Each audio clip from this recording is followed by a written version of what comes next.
انرژی هایی که درون آدم ها هست ممکنه توسط خودشون یا خانوادهشون بهشون داده نشده باشه. شاید یک برنامه ریزی ژنتیکیه. شاید یک نیروی بالادستی داره به اونها قدرت میده. شاید برای چیزی انتخاب شدن. شاید برای همینه که خودتو شاید یکی از بچه های ایندیگو باشی. میخوای بدونی یعنی چی؟ پس با من همراه باش. وقتتون بخیر، درود، خوش برگشتید به چنل خودتون. من حنا هستم در کانال میس هانز و امروز با هم بریم داشته باشیم حقایقی رو در مورد بچه های ایندیگو، چوزن وان، انتخاب شده ها و یا بچه های منتخب برتر. دوست دارید بدونید که آیا شما هم جز این افراد هستید؟ آیا دور و بریه شما هستن؟ آیا فرزند شما میتونه چوزن وان باشه؟ پس با من همراه باشید. سابسکرایب چنل رو انجام بدید و ویدیو رو لایک کنید تا بیش از پیش بتونیم در خدمت شما باشیم. برگردیم به اصل قضیه. بریم به سراغ بچه های ایندیگو. بچه هایی که قدرت های خاص و ماورایی دارن ولی اسامی متفاوتی به اونها داده شده. به اونها انگ بیماری و مریضی زده شده. یا به اونها ADHD میگن یا به اونها مشکلات روانی و سادیسم نسبت میدن. ولی شاید اونها هیچ مشکلی نداشته باشن.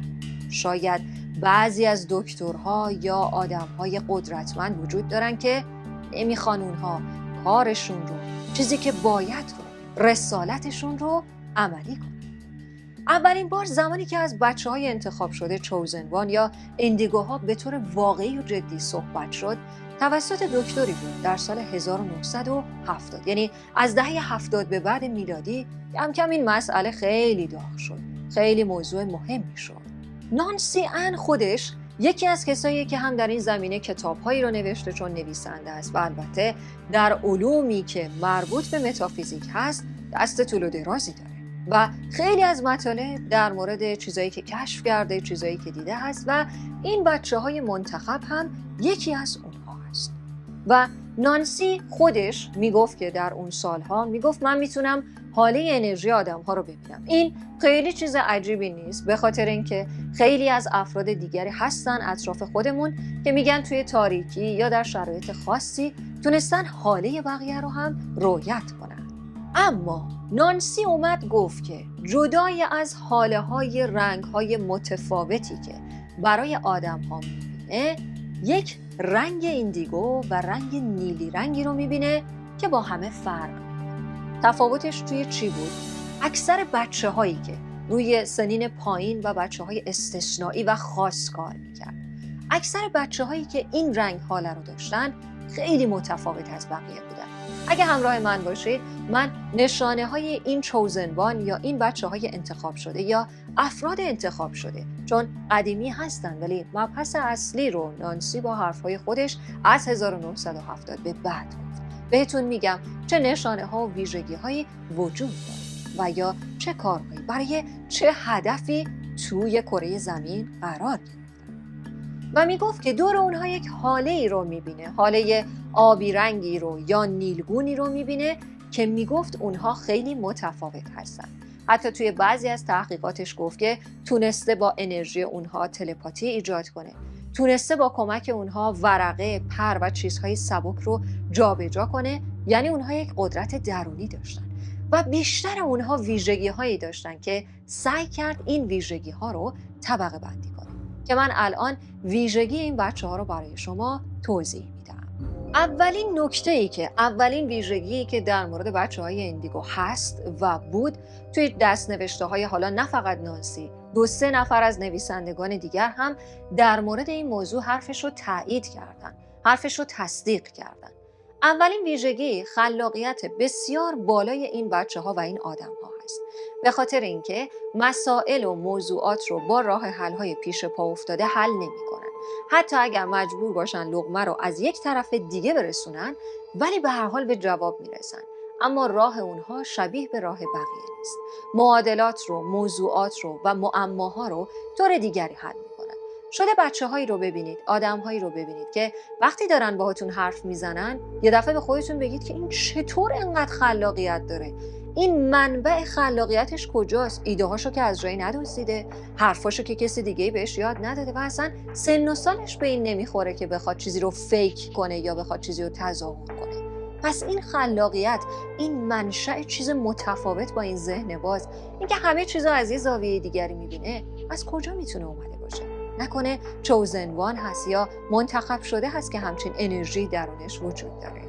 دومین ویژگی که در مورد این بچه‌ها و این آدم‌ها هست، حساسیت روانی خیلی بالا هست. وقتی ما میگیم حساسیت روانی، صرفاً این نیست که میتونن لحن حرف ما رو بفهمن، از نگاه ما چیزی رو بفهمن، بلکه حتی زمانی که از کنار آدم‌ها رد میشن، دستشون به یه آدمی میخوره، کاملاً میفهمن اون آدم چه غمی داره، چه ناراحتی داره، پالس انرژی مثبتی داره، انرژی منفی داره، عصبانی هست یا خوشحال هست. توی خیلی از تست ها این بچه ها، این آدم ها نشون دادن بدون اینکه نیاز باشه کسی باهاشون صحبت کنه، متوجه میشن که یه آدمی اون لحظه یا میخواد چه چیزی رو بیان کنه، یا چه انرژی از خشم، ناراحتی، حسادت یا شادی، خوشحالی و محبت رو داره. پس این حساسیت روانی که روان دیگران، ناخودآگاه دیگران یا انرژی دیگران رو میتونن لمس کنن هم از این ویژگی ها هست.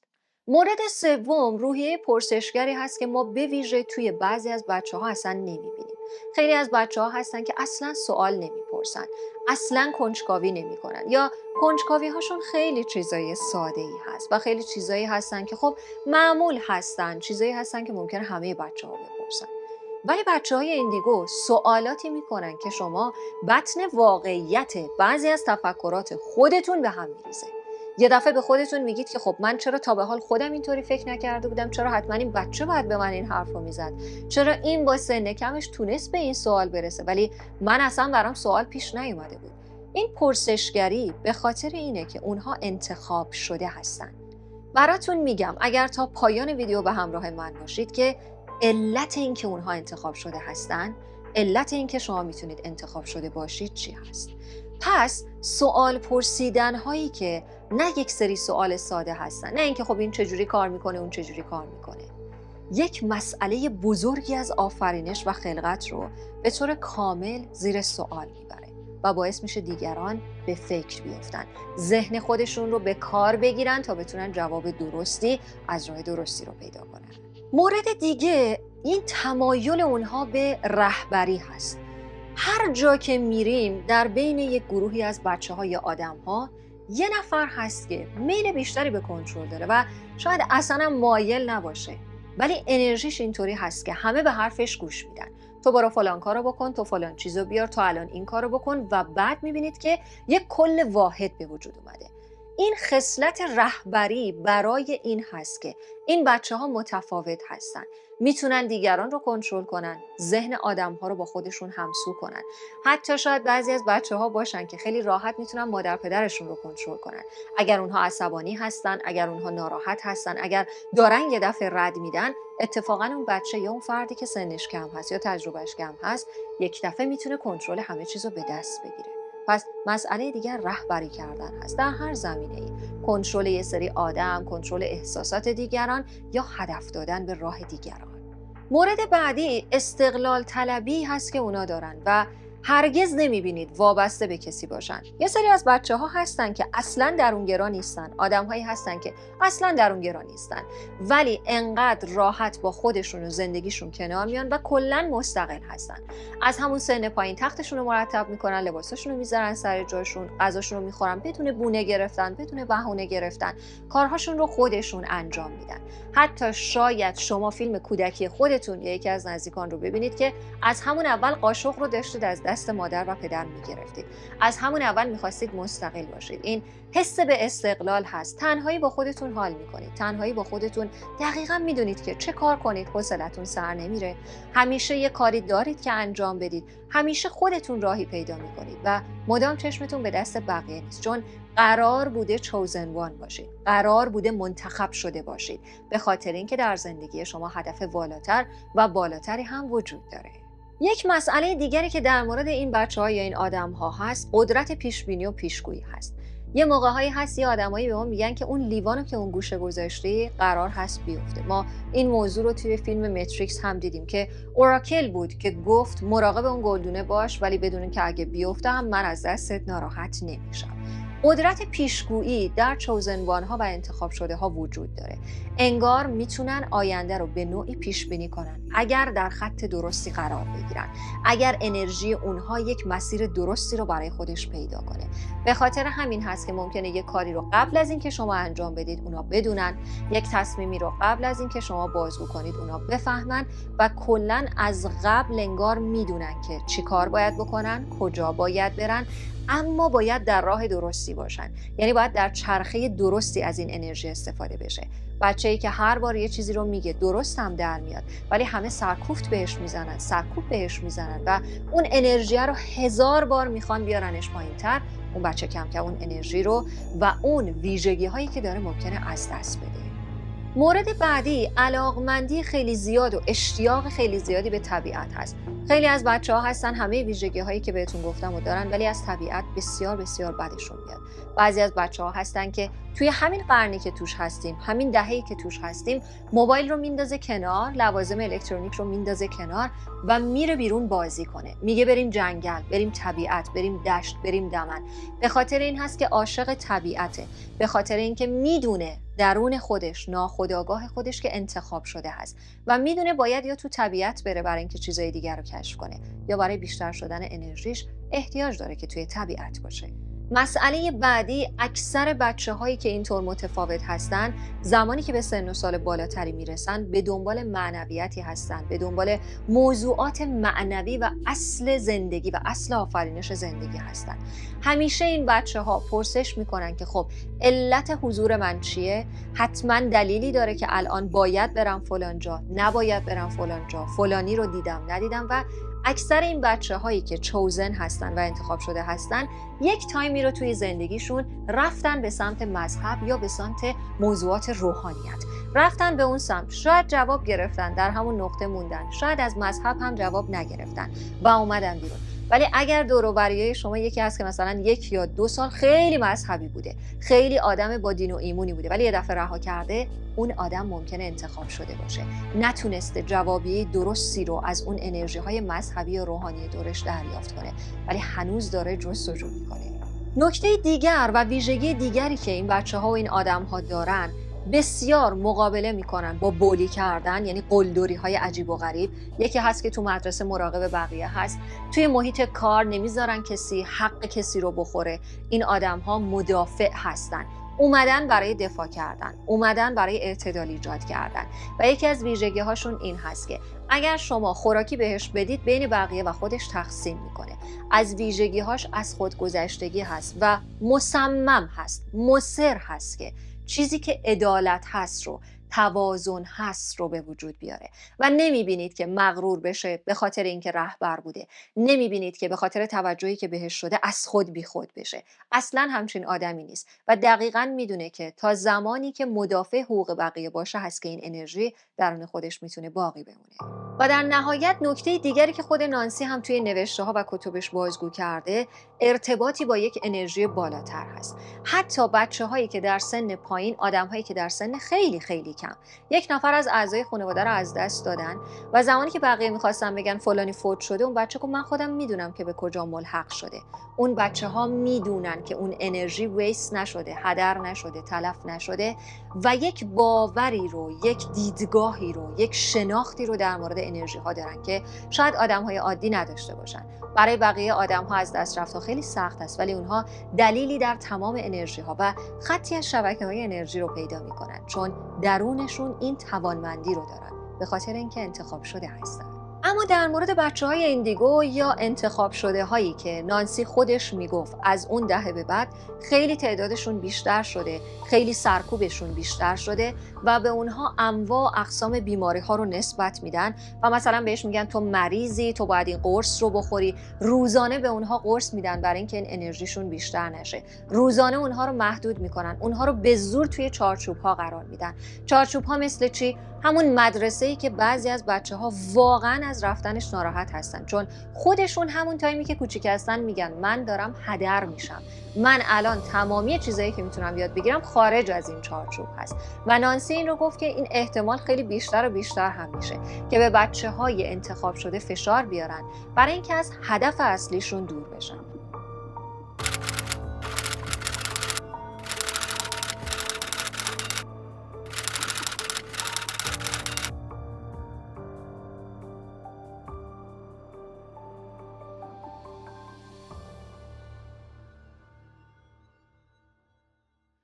ویژگی‌ها، توانایی‌ها و چیزهایی که مربوط به بچه‌های منتخب یا آدم‌های منتخب هستن رو با هم تا اینجا متوجه شدیم. حالا بریم با هم ببینیم که چه تئوری‌هایی در مورد اونها وجود داره. تئوری‌هایی که بعضی از اونها ممکنه واقعاً واقعی باشن، چون خیلی در موردش چیزای متفاوتی دیدیم. اولیش اینه که بچه‌های ایندیگو یا بچه‌های منتخب شده اصلاً دستکاری ژنتیک شدن.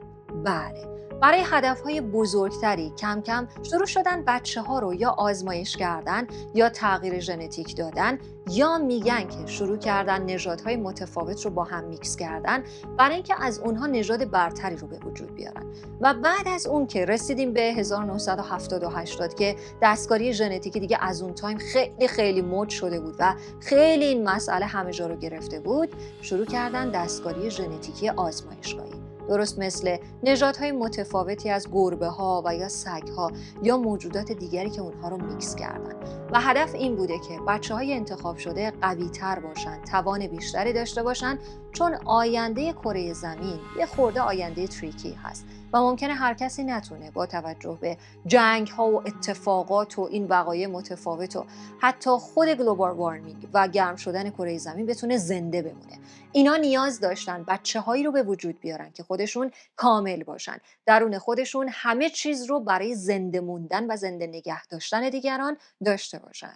تئوری دیگری که وجود داره اینه که یک سری گروه‌ها هستن، یک سری افرادی هستن و این گروه‌ها که شاید همون چشم جهانبین میتونه باشه یا از زیر مجموعه اونها میتونه باشه، این بچه‌ها رو انتخاب میکنن در کوچیکی و یک سری تزریقی رو بهشون انجام میدن، یک سری روشون کارهایی رو انجام میدن توی بیمارستان، توی همون زمانی که خیلی کوچیک هستن، برای اینکه اونها قرار هست مأموریت‌های بزرگی رو توی اجتماع داشته باشن.